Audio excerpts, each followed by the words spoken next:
Well, that's it. They've closed the border. NATO Operation Eastern Guard has begun. Super protection for the military from their own Ministry of Defense. Pipeline 3.0. Russian troops have once again used the gas pipeline for logistics. At the Moscow circus, children were shown a trained tank. Military propaganda in schools and kindergartens. The wife of one of the soldiers shared how her husband is being treated after his injury. Political prisoners who were held in Belarusian prisons have revealed the truth about the Lukashenko regime. Hello, everyone. My name is Yulia Kort, and this is the program In Trend. Every day we bring you the latest news, show interesting videos, and debunk fakes. Well, the NATO Operation Eastern Guard has begun. This was reported by the Polish Army's General Staff. After the incursion of Russian drones, the alliance stated that they would defend every inch of their territory. And they will strengthen defenses on the border with Russia and Belarus.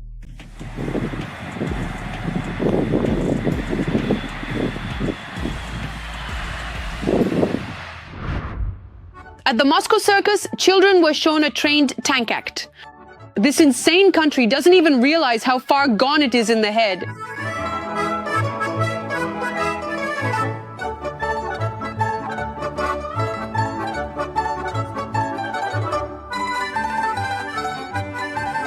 Well, either you show off tanks, or tomorrow you're off to storm the local front. In the circus, no one is unfit. Look at them, they're all so big and strong.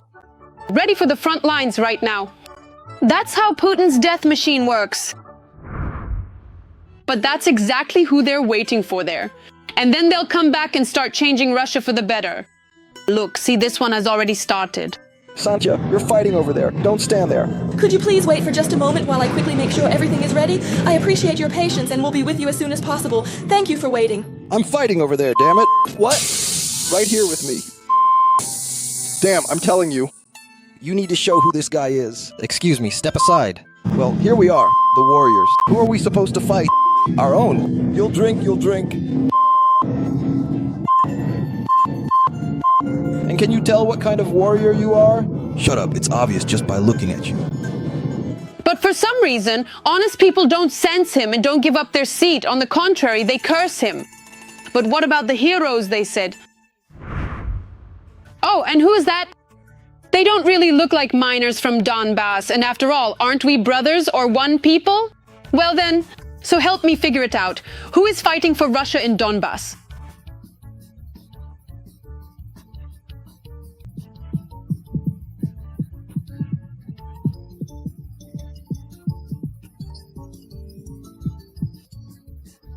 So who are these people? And why are they on the front lines liberating Ukrainian Donbas from its people and infrastructure? Go ahead, write in the comments. The wife of one of the Russian soldiers shared how her husband is being treated after his injury. They didn't remove the shrapnel from his knee, but they did put a cast on so at least his leg would look nice and straight. Tell me, are you really doctors? Are you normal? You put a cast on to straighten someone's leg when they've got a damn piece of shrapnel, a fly in their knee. According to her, generals are treated completely differently. They are immediately sent to Moscow to the best doctors. But as for the regular soldiers, the system treats them as expendable. I don't know who works there. They don't treat people, they cripple them. How long, for God's sake, do I have to keep knocking on your doors? Please pay attention to them. They know how to treat generals. They send them to Moscow. But what about ordinary military soldiers, regular servicemen? What do they do with them? Until you...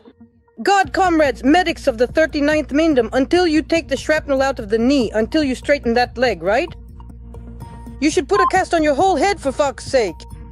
The higher the rank, the better the treatment.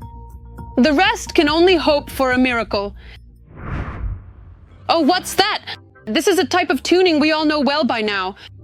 I made it myself, from whatever was at hand. And here you have the result of yet another garage inventor's inspiration. The atmosphere is completed by authentic Russian swearing.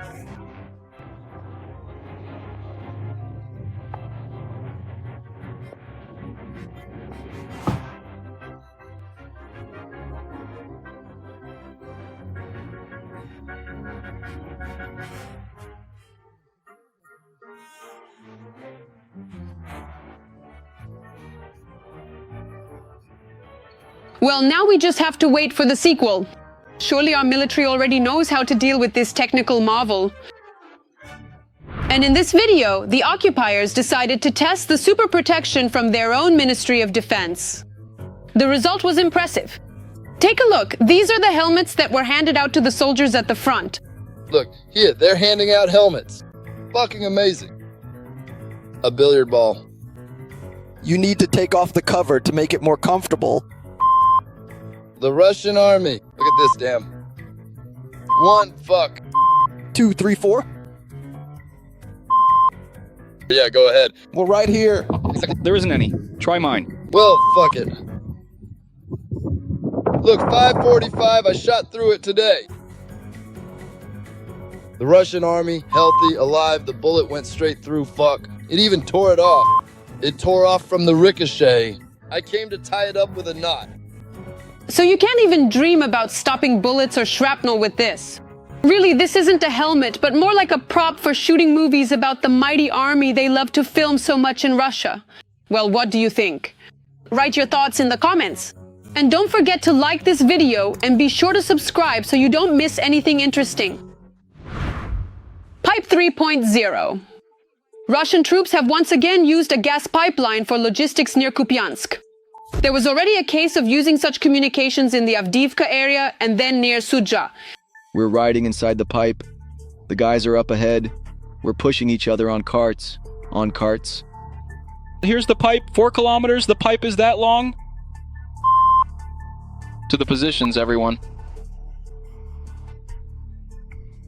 The Russians have created an entire logistical artery. To move inside the pipe, they use special wheeled carts to lie on, and electric scooters where the height allows. The journey to the outskirts of Kupiansk takes about 4 days. That's why there are rest stops and food supplies along the route.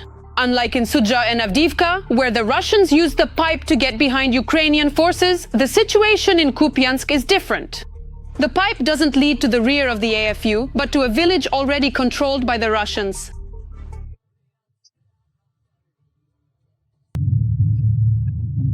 Fill it up. Fill it with veto for us, please. Fill it up for us all.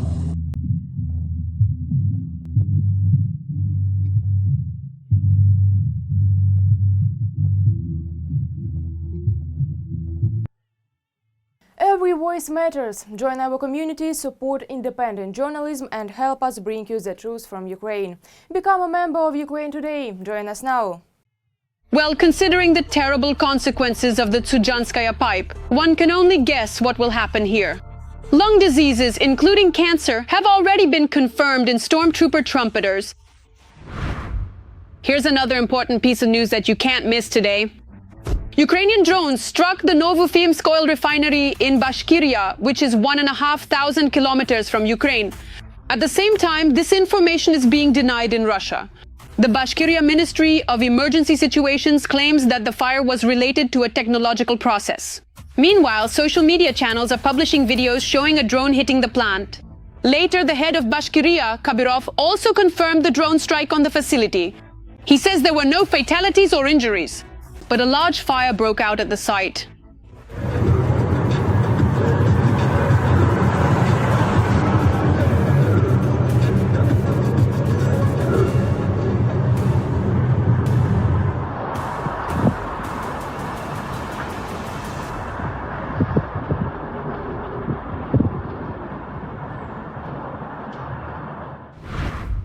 In one of the churches of the Russian Federation, they decided to master a new kind of defense production. They took up the production of rusks for the front, not body armor, not drones, but specifically rusks. That's what they write. Sometimes there's nothing to eat, and then you realize how delicious bread is. So, what happened to the supplies? They say Shoigu has taken charge of it again. So, hunger turns out to be his revenge on his own people. Look, these are the kind of rusks we're talking about. Sealed in a bottle, they exist in one of the churches. And they're sent, you know where? To the front. That's the contribution of this particular church. One of them, a lot of things are done here. And thank God for that. There are billions for the war, but apparently not for rations. How many times has this happened now? Just a few days ago, a video appeared online showing wounded soldiers not being fed. They look like concentration camp prisoners, just skin and bones. Command, according to Russian military personnel, is not involved in evacuation.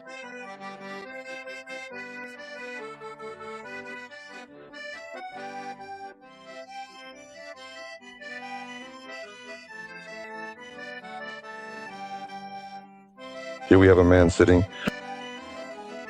Here is a mole. Just look at your feet. How? These knots, they dried up. Dawn, but the dawn is still a little denser. The boys have completely dried up. He's old, and he's dried up too. Just bones, basically. Well, when they die, no one will even remember them. And if they do, it would be better if they didn't remember at all. Look, in Zabaykalsky Krai, they've memorialized them in a rather peculiar way. Banners with photos of the occupiers killed in the war and the words "Eternal Memory to the Heroes of Russia" were hung right on an abandoned building next to an illegal dump. Apparently, this is what the state's real attitude looks like toward those it sent to be slaughtered. A photo against a backdrop of garbage. A few days ago, 52 prisoners successfully crossed the Lithuanian border from Belarus, leaving behind barbed wire, barred windows, and constant fear. They were deported to Lithuania. There, they no longer hid anything and told the truth.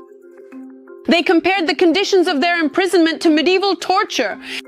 The world has no idea of the scale of what is happening in Belarus. Human rights violations, sexual and physical abuse. I was in solitary confinement in the Grodno prison. I would wake up at night to the sound of grown men literally howling. They were calling for their mothers. They suffered so much from the cold that they began to hear voices. No one beat them, but I learned from my own experience. A person can be driven to madness and death simply by being left in solitary confinement. By the way, before being expelled from Belarus, released political prisoners had their passports taken away or even torn up by KGB officers. Instead of real documents, people received temporary A4 size papers, which are not recognized as valid identification. The Kremlin is confidently turning children's upbringing into a military training manual. This is what's on the agenda for the first half of September. War figurines for kindergartens. The winner of the native toy contest was the Alyosha set, featuring an air defense operator and a military medic. Putin promised to launch mass production of this Alyosha. 9th graders in Moscow received invitations to future testing at the military enlistment office. In other words, at 15 you still can't buy beer, but you can already go to war. In the Kursk region, school children were given rulers and notebooks with a portrait in Rio of Governor Kinstein, and as a bonus the book Childhood in a Soldier's Cap. Meanwhile, on Sakhalin, 2nd graders are being introduced to classes on assembling and operating drones. In the Irkutsk region, school buses once again failed to reach their destinations. After the rain, the roads were swallowed by mud, so the children were switched to remote learning. That's what Great Russia looks like.